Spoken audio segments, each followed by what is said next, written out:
عرض گزار ہوں، توجہ رہے، بسم اللہ الرحمن الرحیم۔ تو آقا علیہ السلام کے چہرے کو رب نے حسین بنایا، اسی طرح محبوب کے خلق کو بھی حسین بنایا، چہرے کی قسم کھائی اور خلق کو عظیم کہا، بلکہ خلق عظیم کا مالک بنایا۔ اب جب حسین چہرہ، پھر اس کے اوپر حسن خلق، اور پھر اس چہرے پر مسکراہٹ، ہائے ہائے۔ اب صحابہ کرام رضوان اجمعین سے پوچھتے ہیں کہ تاجدار کائنات صلی اللہ علیہ وآلہ وسلم کی گفتگو کے اندر آقا علیہ السلام کے کلام میں کیا خاصیت تھی؟ ایک خصائص میں بتا دوں گا، پھر خصائل میں بتا دوں گا۔ آقا علیہ السلام صحابہ کہتے ہیں حضور جب مسکراتے، اب اس دور میں شام بھی ہوتی ہوگی، صبح بھی ہوتی ہوگی، ہماری طرح ویل فرنش قسم کی لائٹنگ بھی نہیں تھی، یہ ڈسٹیمپرز بھی نہیں تھے، ویدر شیٹ بھی نہیں تھی۔ صحابہ کہتے ہیں حضور علیہ السلام جب مسکراتے تو تاجدار کائنات صلی اللہ علیہ وآلہ وسلم کے یہ آپ کے دہن اقدس سے مسکراہٹ کی وجہ سے نور کی کرنیں جب نکلتی تو ایسے لگتا جیسے در و دیوار چمک اٹھے۔ اب یہ اعجاز ہے تاجدار کائنات کی بارگاہ کا، یہ اعجاز ہے۔ یہ آقا علیہ السلام کی اس دور میں آپ اندازہ لگائیں نا کہ اس دور میں تو لائٹیں نہیں، بلکہ لالٹین بھی نہیں ہوتی ہوگی، وہ تو دیا جلتا تھا شام کو۔ اور میں ہمیشہ ایک جملہ کہتا ہوں، بیویاں بندوں کی جلدی تعریف نہیں کرتی۔ مجھے پتا ہے، میں نے بھی سنا رہا ہوں، میرا بھی سنا جاتا ہے، بیویاں بندوں کی جلدی تعریف، آپ بھی شامل ہو گئے اس بات میں۔ اس طرح بندے بھی جلدی تعریف نہیں کرتے بیویوں کی، دونوں طرف بات ہے۔ مگر حضور کتنے حسین شوہر ہوں گے کہ بیوی ہو کر حضرت عائشہ صدیقہ ان کے قصیدے لکھ رہی ہیں اور ان کے اخلاق کی باتیں فرما رہی ہیں، نعتیں لکھتی۔ کبھی کہتی ہیں کہ میرے حجرے میں حضور تشریف لائے، سوئی گم ہو گئی، تو حضور تشریف لائے تو آقا کے چہرے کی نورانیت ایسی تھی کہ مجھے سوئی مل گئی۔ یہ آقا علیہ السلام کا وہ ظاہری حسن ہے، اور اخلاق، خلق اور اخلاق میں حضور کا آقا علیہ السلام کے چہرے پر چمک جانا حضرت کعب ابن مالک سے مروی ہے۔ وہ ایک لمبی روایت میں نے سنائی تھی کہ اللہ کے رسول صلی اللہ علیہ وسلم وہ فرماتے ہیں جب کسی بات پر خوش ہوتے تو آپ کا چہرہ مبارک وفور مسرت سے یوں دمک اٹھتا گویا چاند کا ہالہ ہے۔ حضور کا حسن یوں جیسے چاند کا ہالہ ہے۔ ایس صورت نو میں جان آکھاں، جان آکھاں کے جانے جہان آکھاں، سچ آکھاں تے رب دی میں شان آکھاں، جس شان تو شانہ سب، متھے چمک دی لاٹ نورانی ہے، کالی زلف ہائے ہائے اکھ مستانی ہے، مخمور اکھی ہن مد بھریاں۔ کیا خوبصورت ہے۔ وہ فرماتے ہیں کہ یوں چمک اٹھتا جیسے چاند کا ہالہ ہے۔ اچھا، آقا صلی اللہ علیہ وسلم کے اوصاف و کمالات میں حضور کہا نہیں لگاتے تھے۔ ہم تو گفتگو میں بھی ہو جاتا نا ہم سے، تو حضور علیہ السلام کہا نہیں لگاتے تھے۔ کہا میں جب بندہ ہنستا ہے تو آواز کا تاثر بدل جاتا ہے، اس میں ایک حسن ذات نظر نہیں رہتا۔ ایسا ہوتا ہے کہ نہیں ہوتا؟ چہرے کا زاویہ چینج ہو جاتا ہے۔ اللہ نے اس میں بھی اپنے محبوب کو کمال نظم دیا تھا۔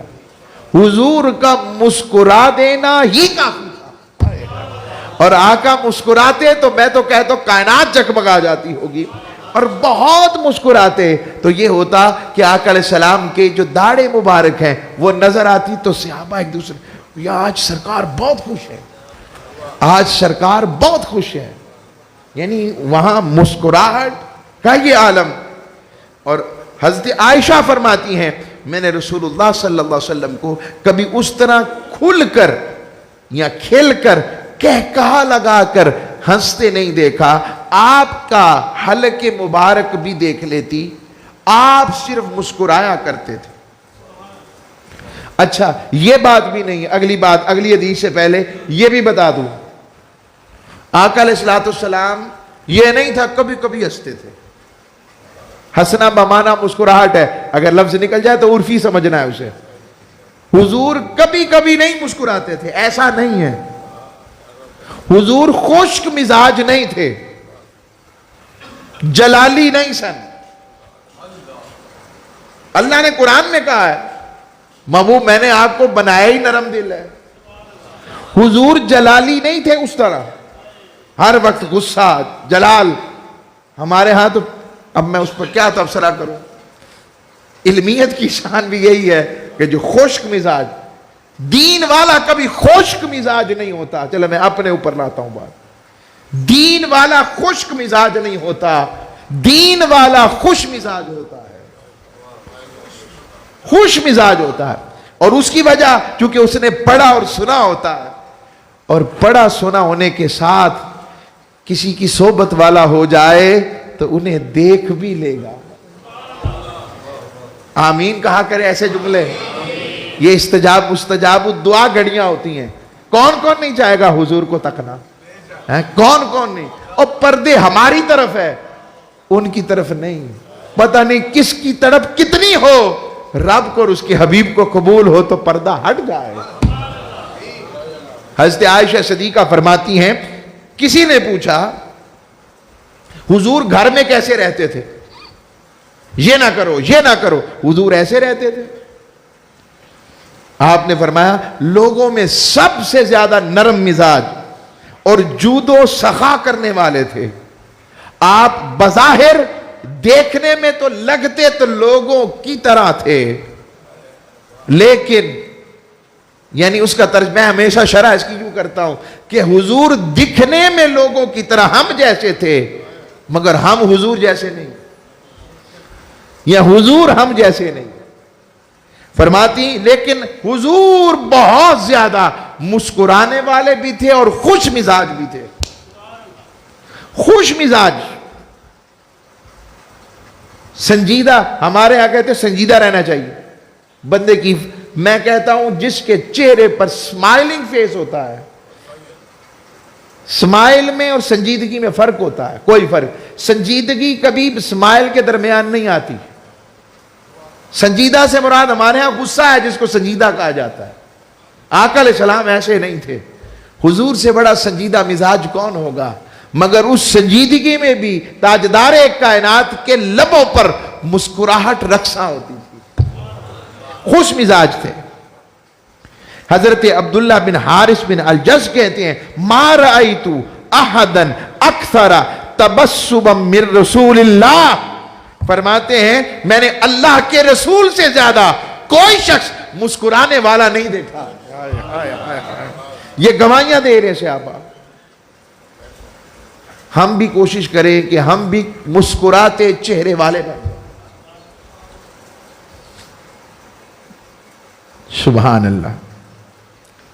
اور اب امام حسن ابن علی، امام حسن ابن علیہ السلام بیان کرتے میں نے اپنے ماموں حضرت ہند بن ابی حالہ تمیمی سے فرمایا کہ آپ صلی اللہ علیہ وسلم جب خوش ہوتے وہ کہتے ہیں، آقا علیہ السلام جب خوش ہوتے تو اپنی نظر مبارک جھکا لیتے۔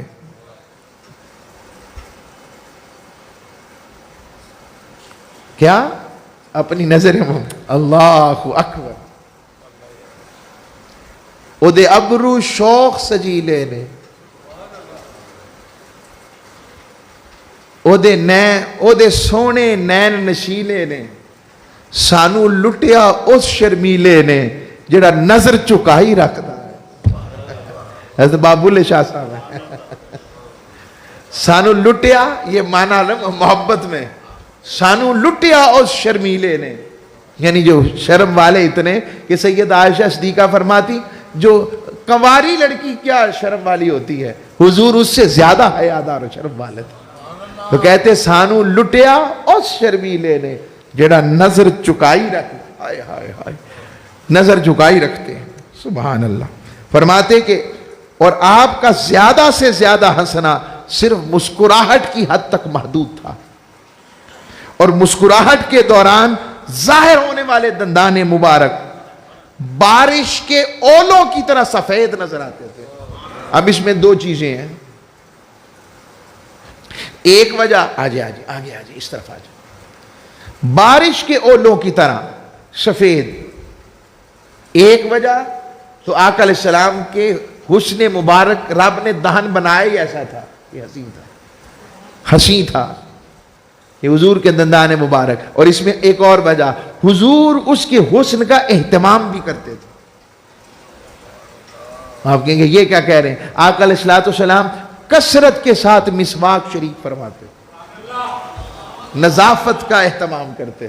ظاہری بھی حضور نے رب نے حسن دیا, اس حسن کے ساتھ حضور علیہ السلام, اور حضور علیہ السلام نے اس لیے آپ جو لہسن ہے وہ ایسے کچا نہیں کھاتے تھے. پوچھا کیوں؟ کہا میرے پاس فرشتے آتے ہیں تو میرے دہن سے کہیں بدبو انہیں تکلیف نہ دے. یہ آقا علیہ السلام کا اخلاق فرشتوں کے ساتھ ہے تو انسانوں کے ساتھ کیسا ہونا چاہیے؟ منع نہیں تھا, کچا نہیں کھاتے تھے, ویسے سالن میں پک جائے وہ علیحدہ چیز ہوتی. اور پھر فرماتے ہیں حضور کے دندان مبارک اولوں کی طرح. سبحان اللہ. حضرت انس بن مالک بیان کرتے ہیں کہ میں نے رسول اللہ صلی اللہ علیہ وسلم کو تبسم فرماتے ہوئے دیکھا اور اتنا مسکرائے کہ آقا علیہ السلام کے پچھلے دانت مجھے دکھائی دیے. بس یہ مسکراہٹ تھی. آپ بھی اپنے چہروں پر حضور علیہ السلام کے ذکر کے صدقے ذرا مسکراہٹ سجا کر سنیں, ذرا چہرے پر ایک اسمائل رکھ کر اور مدینے والے کی طرف توجہ کر کے سنیں. سبحان اللہ. رب اسی پر ہی معاف کر دے. میرے محبوب کے سونے کا ذکر مسکراہٹ سن کر یہ ہنسے تھے. آج میں جنت میں بھیجتا ہوں, انہیں خوش کرتا ہوں. جاؤ لے جاؤ. ہائے ہائے ہائے, اللہ اکبر. حضرت قیس بیان کرتے ہیں, حضور کے صحابی بھی ہیں جی, قیس صاحب ہمارا بیٹا ہے. قیس بیان کرتے ہیں, قیس ابن ثابت, کہ میں نے حضرت جریر بن عبداللہ البجلی کو فرماتے سنا کہ انہوں نے بیان کیا کہ رسول اللہ صلی اللہ علیہ وسلم ہائے ہائے ہائے جب بھی میری طرف حضور نے دیکھا تو مجھے مسکراتے ہوئے دیکھتے. یا رسول اللہ, یہ سارے آپ کے عاشق ہیں, یہ آپ سے دعوی محبت رکھتے, کبھی ایک جھات ہماری طرف پڑ جائے, وہ مسکراتے چہرے کا ایک لمحہ نصیب ہو جائے, ایک لمحہ نصیب ہو جائے. صلی اللہ علیہ یا رسول اللہ. پھر بیان کیا کہ اللہ کے رسول نے فرمایا کہ اس دروازے سے ایک ایسا آدمی داخل ہوگا جو یمن کے بہترین لوگوں میں سے ہوگا, اس کا چہرہ بڑا پیارا ہے. تو اتنے میں حضرت جریر بن عبداللہ البجلی داخل ہوئے تو ان کے بارے میں حضور یہ تبصرہ فرما رہے تھے. آقا علیہ السلام کا خلق و اخلاق ایسا تھا کہ حضور علیہ السلام سے کوئی بشاشت کے ساتھ, اس جملے میں بڑی دور تک سوچیں ذرا, جو میں اب جملہ کہنے لگا حضور کی بارگاہ کا, حضور علیہ السلام سے کوئی بڑی بشاشت کے ساتھ بڑے اچھے انداز میں ملاقات کرتا اور حضور اس کے دیکھتے کہ اتنی خوشی سے مل رہا ہے تو آقا علیہ السلام اس کا ہاتھ پکڑ لیتے تھے. ہائے ہائے, حضور اس کا ہاتھ ہی پکڑ لیتے. تو یہ بڑا خوش مزاج آدمی ہے. اس لیے جو علم کے نام پر علم والے ہوتے ہیں ان میں ذرا سختی پائی جاتی ہے. صوفی کے مجلس میں مزہ اور خوشی ہوتی ہے. صوفیاء کے مجلس میں امام جعفر صادق کے بارے میں آتا ہے، آپ کی مجلس میں اتنا مزہ ہوتا کہ کبھی کبھی ہنستے ہنستے لوگ گر پڑتے سبحان اللہ، سبحان اللہ۔ اور حضرت ام دردہ بھی یہی فرماتی ہیں، حضرت ابو دردہ کے متعلق فرماتے ہیں کہ ان کا معمول تھا حضرت ابو دردہ کا کہ وہ ہر وقت مسکراتے رہتے۔ یہ وہی ابو دردہ ہیں جنہوں نے ایک جنت کے درخت کے پیچھے اپنا وہ 400 کھجوروں والا درخت کا پورا باغ دے دیا تھا، وہ یاد ہوگا۔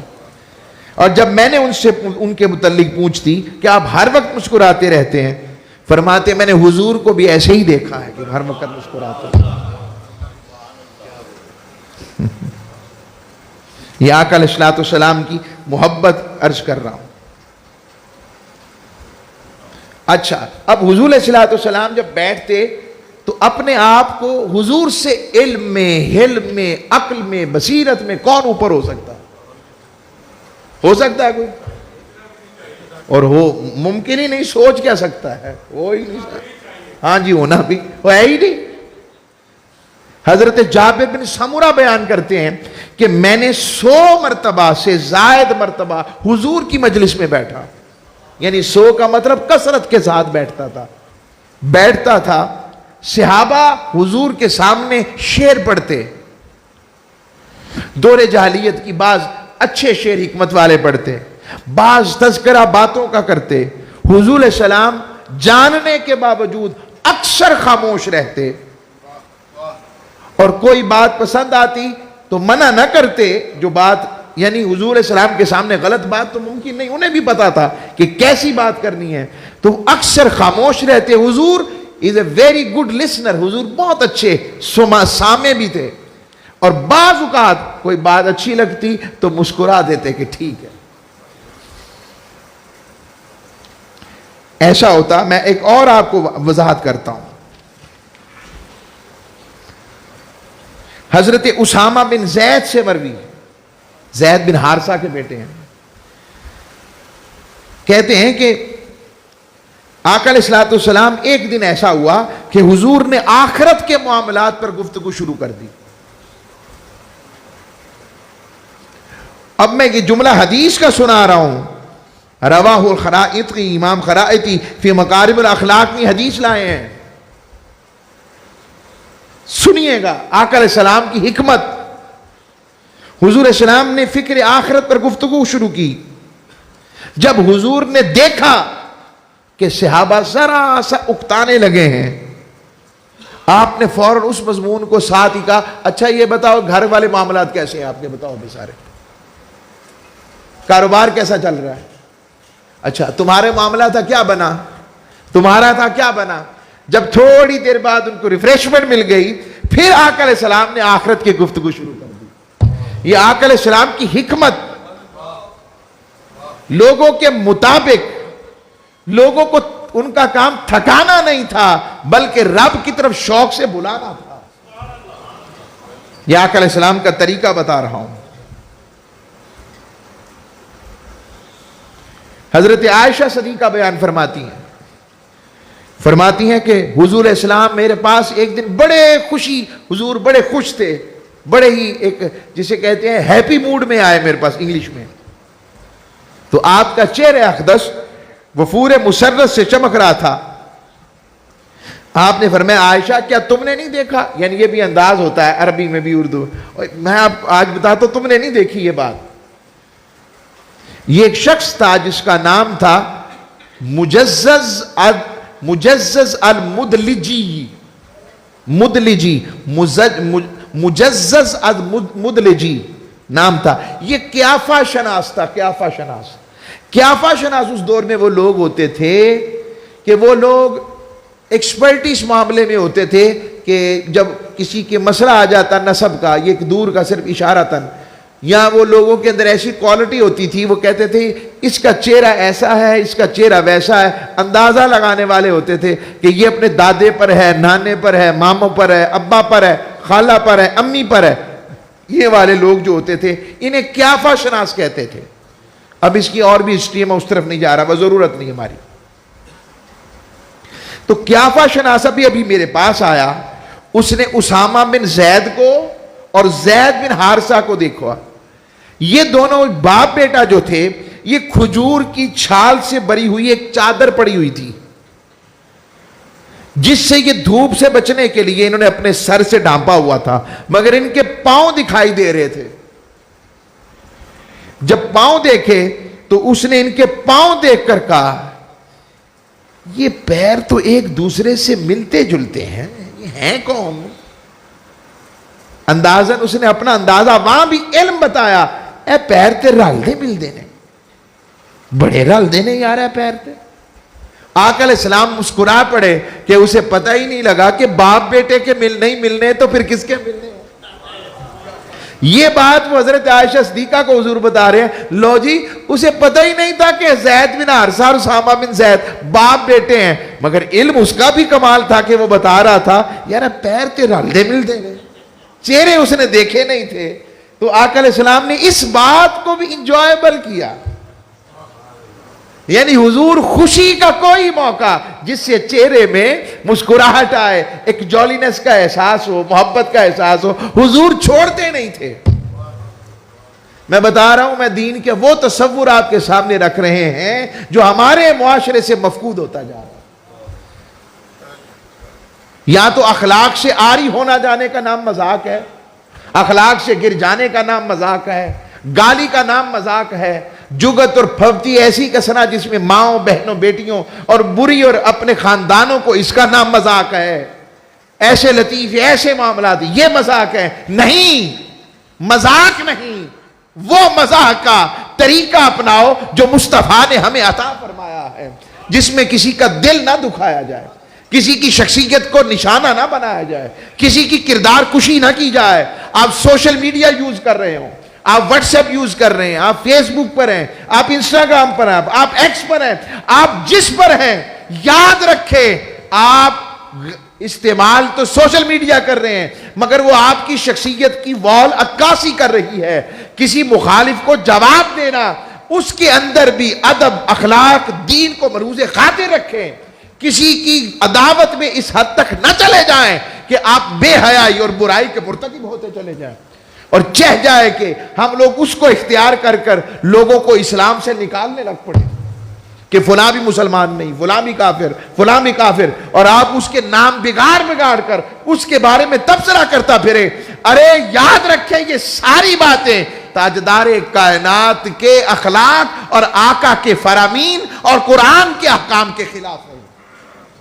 ہم اس ایمان والے لوگ ہیں، وہ مومن ہیں جن کے لیے رب نے قرآن میں کہا کسی کے جھوٹے خدا کو برا نہ کہو، کیونکہ وہ تو نہیں جانتا کہ اللہ کون ہے کہ وہ تمہارے سچے کو کچھ نہ کہہ دے۔ آج ہمارے معاشرے میں جب کسی کی کردار کشی شروع ہوتی ہے، وہ پولیٹیکل ہو، وہ ریلیجیس ہو، وہ جس حالت میں لے کے علمی ہو، کسی کا ٹرینڈنگ آ جائے، میں یقین سے کہتا ہوں آج اتنی خطرناک قسم کی اے آئی کو نیگیٹو یوز کیا جا رہا ہے کہ وہ تصویر بھی اس کی لگتی ہے، ویڈیو بھی اس کی لگتی ہے، بولنا وہ تو کوئی ایکسپرٹ ہی بتائے گا کہ یہ بات درست نہیں ہے۔ اور اسی میں کہوں گا میں پیغام دیتا ہوں اپنی بیٹیوں کے لیے، بہنوں کے لیے، ماؤں کے لیے، ٹیکنالوجی کا نیگیٹو یوز بھی ہوتا ہے، پوزیٹو، لہٰذا جب آپ کے گھروں سے موبائل جائیں بکنے چاہیں، اس کو اچھی طرح سے اس کے فوٹوز کو مکمل طور پر ڈیلیٹ ایسے کریں کہ کوئی واپس نہ لا سکے۔ سوشل میڈیا پر اپنے گھر والوں کو یہ بتائیں کہ اپنی تصویریں نہ لگائیں۔ اس لیے نہیں کہہ رہا کہ تصویر حرام و حلال کا باپ کا مسئلہ ہے، اس سے لوگ نیگیٹو لیتے ہیں اور ان کی شخصیت پر کریکٹر اسیسینیشن ہو سکتی ہے۔ میری بات آگے سمجھ میں، جو آپ کو آقا علیہ السلام کے فرامین کی روشنی میں جو آپ کو ایتھکس اور SOPs بتا رہا ہوں، اور ایسے معاملات ہوئے ہیں، گھر برباد ہو گئے، ہمارے پاس کیسز آتے ہیں۔ چلیں میں آقا علیہ السلام کی بارگاہ میں اگلی بات پیش کرتا ہوں۔ حضرت ابو ذر غفاری رضی اللہ تعالیٰ بیان کرتے ہیں، اس پر آج ہم اس حدیث پر اختتام کریں گے، بہت پیاری حدیث ہے۔ اچھا ایک جملہ حضور کا سنیں، آقا علیہ الصلوۃ والسلام نے فرمایا میں مزاح میں بھی سچی بات کے سوا کچھ نہیں کہتا. اللہ اکبر، اللہ اکبر. اتنا بڑا ایتھیکل حضور کی ہائینس اور حضور کی گلوریسنس دیکھیں. فرمایا میں مزاح میں بھی، مذاق نہیں، مزاح میں بھی سچی بات کے سوا کچھ نہیں کہتا. یعنی اس زبان محمد سے سچ کے سوا کچھ نہیں نکلتا. میں واری جاؤں سرکار آپ کی ذات پر. مجھے ایک حدیث یاد آ گئی کہ آقا علیہ السلام کی بارگاہ میں ایسا شخص آیا جس کے بارے میں موسٹ وانٹڈ تھا، یعنی وہ ثابت ہو چکا تھا کہ اس کو قتل کر دیا جائے تو یہ مباح الدم ہے، اس کا خون کسی کے ذمہ نہیں ہوگا. ایسی کچھ کے معاملات تھے. حضور کی بارگاہ میں آیا، بیٹھا رہا، بات چیت کرتا رہا. حضور سے امان مانگی، حضور نے امان دے دی. جب وہ واپس چلا گیا تو حضور نے کہا تم میں سے کسی کوئی پکڑ کر اسے گھسیٹ کے لے جاتا. اس کے جرم اتنے بڑے تھے، اسے قتل کر دیتا، کوئی پوچھنے والا نہیں تھا. تو صحابہ نے عرض کی یا رسول اللہ آپ ہمیں ذرا اشارہ کر دیتے. آقا علیہ السلام نے فرمایا نبی کبھی مکار نہیں ہوتا. اے امتی تو جان تو کس کا امتی ہے، نبی کس نبی کا امتی ہے جان. حضور نے فرمایا کہ نبی کبھی مکار نہیں ہوتا، یہ مکار لوگوں کا کام ہے، میں اس سے پاک ہوں. یہ تاجدار کائنات کا عالم. اختتام کر رہا ہوں. یہ حدیث بھی بہت پیاری حدیث ہے. اس میں حضور کے مسکرانے کا ذکر بھی ہے اور اللہ کی رحمت کا انداز بھی ہے. دونوں باتیں میں لا رہا ہوں اس پر. سبحان اللہ، سبحان اللہ.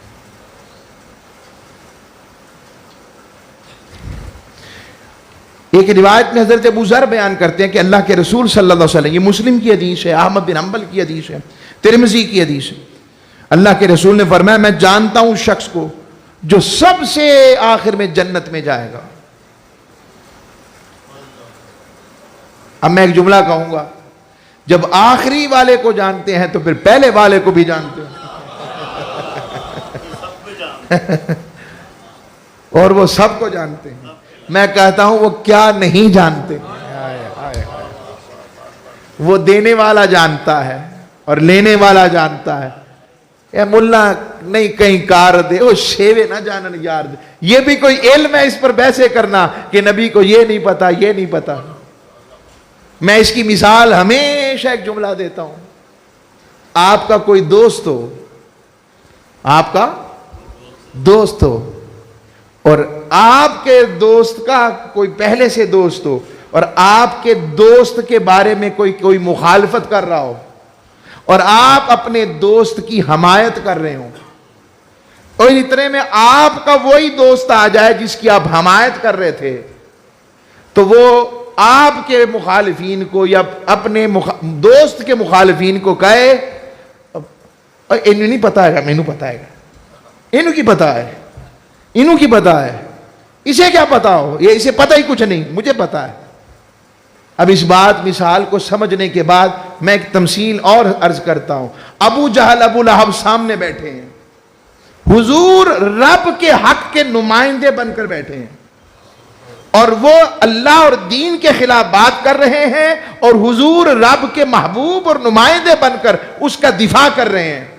اور اتنے میں رب قرآن اتار رہا ہے تو اس لیے ابو جہل کے سامنے اتارے گا یہ کہتے ہوئے نبی کو تو یہ بھی نہیں پتا، یہ بھی نہیں پتا. کیا یہ محبوبیت کا حق ہے؟ ایسا تو ہم دنیا میں کوئی دوست ہو تو ایسا نہیں کرتے، اور جو اس کا محبوب ہو